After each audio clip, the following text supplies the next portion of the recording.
দক্ষিণেশ্বরে কিছু দূরেই দেবী আদ্যার এই পীঠস্থান। এই আদ্যাপীঠের সঙ্গে জড়িয়ে রয়েছে নানা অলৌকিক কাহিনী। এখানে দেবী কালী আদ্যাশক্তি মহামায়ারূপে পূজিত হন। মন্দিরটির প্রতিষ্ঠা হয় শ্রীরামকৃষ্ণদেবের শিষ্য শ্রী অন্নদা ঠাকুরের হাত ধরে। আদ্যাপীঠ মন্দিরের ভোগে রয়েছে বিশেষ বৈশিষ্ট্য। দেবী আদ্যার জন্য 22.5 চাল রান্না হয়।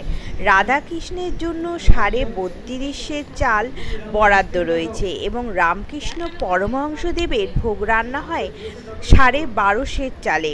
এই ভোগ পঞ্চব্যঞ্জনে নিবেদন করা হয়। এর সঙ্গে থাকে বিশেষ পরমান্ন ভোগ।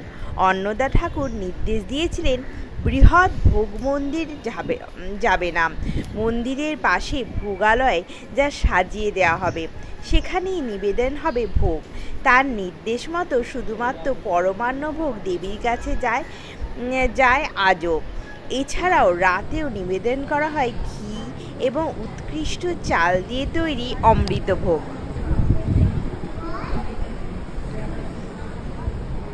আদ্যাপীঠের ভোগ খেতে চাইলে কুপন কাটতে হয়, যার মূল্য 80 টাকা। এটি সকাল 9টা থেকে 12:30 পর্যন্ত কুপন কাটা যায়। আর ভোগ দেওয়া হয় 11:45 থেকে বেলা 2টো পর্যন্ত। তবে এই সময়টা নির্ভর করে ভক্তদের সংখ্যার ওপর।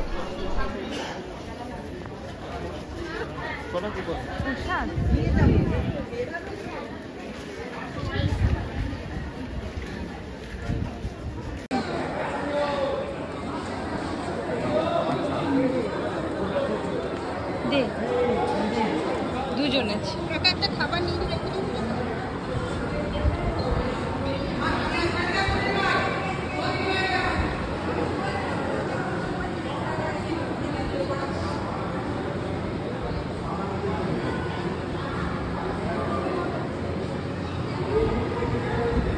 বসবো।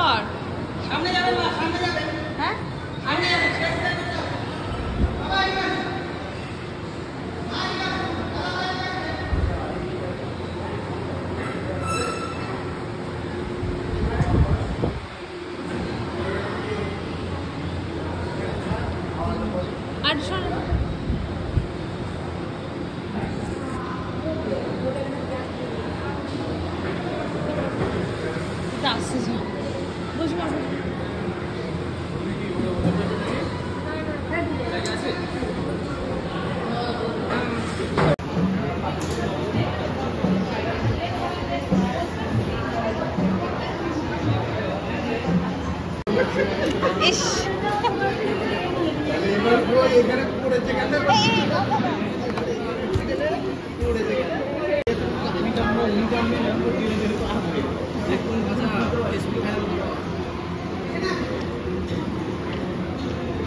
আশা করি মায়ের ভোগ দর্শন করে তোমাদের খুব ভালো লাগলো। সবাই ভালো থাকো আর সুস্থ থাকো। দেখা হচ্ছে পরের ভিডিওতে।